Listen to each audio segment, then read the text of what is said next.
Pemirsa, untuk mengurangi masalah kesehatan, Kabupaten Tulungagung melalui Dinas Kesehatan selalu memiliki berbagai upaya untuk meminimalisir terjadinya perilaku menyimpang. Dengan hal itu, Dinas Kesehatan Kabupaten Tulungagung pada Jumat 23 Agustus 2019 kemarin melakukan pertemuan sosialisasi IMS dan HIV/AIDS kepada seluruh elemen masyarakat di wilayah Tulungagung.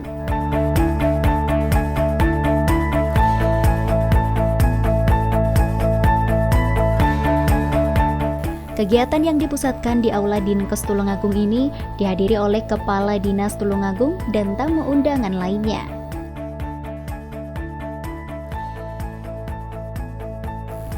Seperti inilah pemirsa, kegiatan pertemuan sosialisasi IMS dan HIV/AIDS yang diikuti oleh pelajar, komunitas, serta organisasi di wilayah Tulungagung. Ratusan peserta ini berkumpul untuk memperhatikan berbagai penjelasan tentang HIV/AIDS yang dipaparkan oleh narasumber. HIV/AIDS adalah suatu penyakit yang disebabkan oleh virus. Sampai saat ini belum ada obatnya, namun virus ini dapat dikendalikan dengan meminum ARV.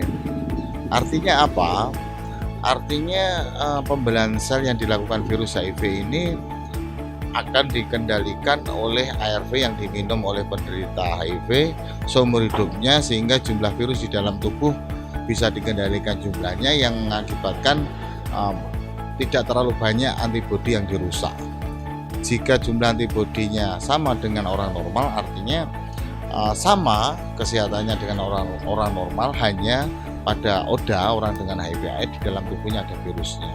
Nah, akses untuk mendapatkan ARV ini bisa didapatkan di fasilitas-fasilitas pelayanan kesehatan pemerintah maupun swasta yang sudah bekerja sama, dan pemerintah Republik Indonesia menyatakan bahwa ARV ini diberikan secara free, gratis kepada penderita HIV/AIDS.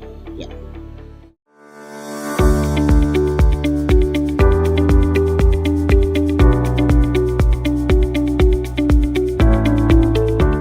HIV/AIDS sendiri merupakan penyakit yang ditularkan melalui hubungan seksual.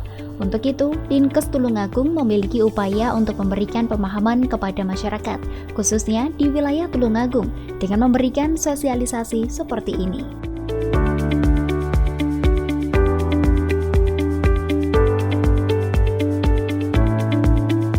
Di Kabupaten Tulungagung sendiri, 90% lebih dari penderita HIV/AIDS ini ditularkan melalui hubungan seksual.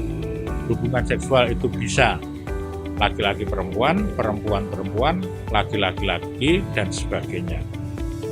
Nah, ini memerlukan upaya kita bersama untuk mengendalikan HIV/AIDS, terutama dari penularannya.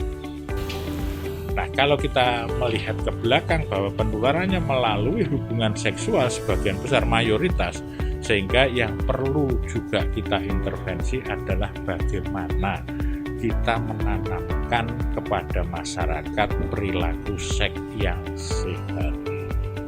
Tentunya peran ini sangat bergantung dan sangat besar perannya adalah dari sisi keluarga.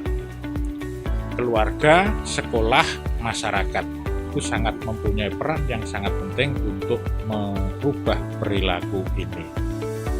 Keluarga, kita tahu bahwa di keluarga itu adalah pendidikan pertama dan utama dalam mendidik seorang anak, sehingga dia bisa membedakan baik buruk, benar salah, haram halal, boleh tidak, dan dilanjutkan dengan di sekolah. Maka di sekolah akan kita berdayakan guru-guru BK itu untuk mampu mendeteksi secara dini penyimpangan-penyimpangan ini.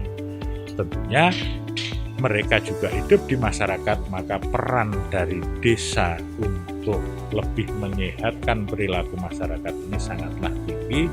Tentunya memerlukan partisipasi dari masyarakat, toga, toma yang ada di desa itu.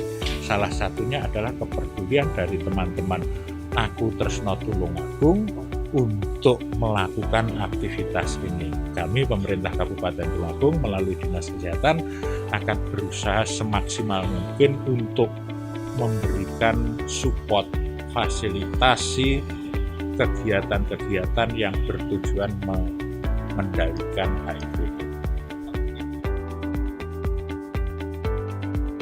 Seperti inilah pemirsa, suasana dalam penyampaian materi oleh narasumber pertama terkait infeksi menular seksual dan HIV/AIDS yang disampaikan oleh narasumber Didi Eka dari Dinkes Tulungagung.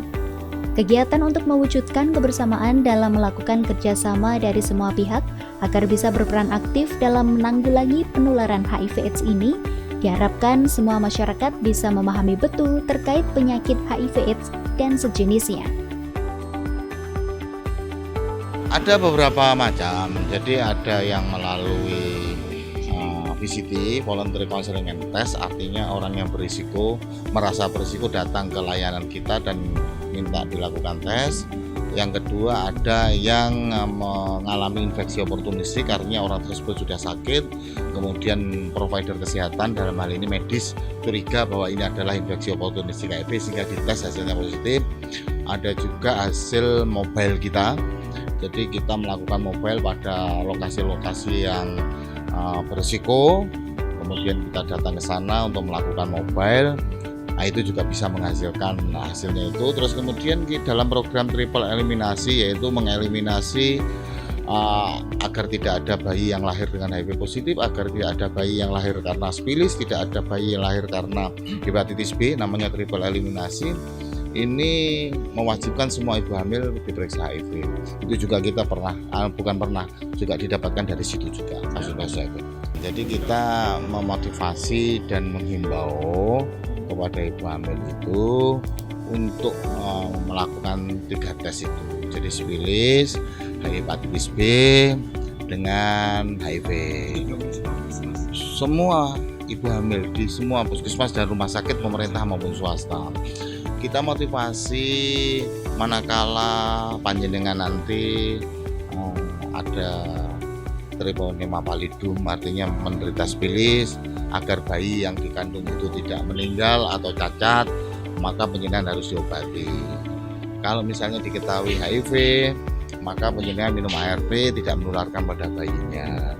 Bisa panjenengan hepatitis B, maka bayinya kita lindungi dengan HBG, maka bayinya tidak tertular. Nah, motivasi ini memberikan dorongan kepada ibu untuk mau dilakukan tes itu. Karena apa? Semua itu kita berikan secara free. Merupakan perhatian dari pemerintah yang harapannya di tahun 2030 kita benar-benar bisa melakukan atau bisa mencapai triple eliminasi tadi, yaitu tidak ada bayi-bayi yang dilahirkan dengan status HIV, dengan sakit spilis, dan dengan status hepatitis B.